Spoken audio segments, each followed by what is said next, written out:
શ્રાવણ માસના પ્રથમ દિવસે સંકલ્પ ફાઉન્ડેશનના સભ્યો દ્વારા સેવાયજ્ઞ સમિતિ ખાતે અન્ન સેવા કરી।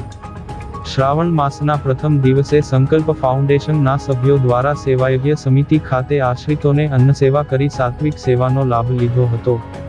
આજથી શરૂ થતાં શ્રાવણ માસના પહેલા સોમવારે સિવિલ હોસ્પિટલની પાછળ આવેલ સેવાયજ્ઞ સમિતિ સ્થિત રહેતા આશ્રિતોને મીઠાઈ અને ફરસાણ સહ સંકલ્પ ફાઉન્ડેશન ભરૂચ દ્વારા ભોજન કરાવી અન્ન સેવાનો લાભ લીધો હતો। એવું કહેવાય છે કે 72 વર્ષ પછી એવો યોગ બને છે કે શ્રાવણ માસની શરૂઆત સોમવારથી થાય છે અને શ્રાવણ માસ પૂર્ણ પણ સોમવારે જ થશે।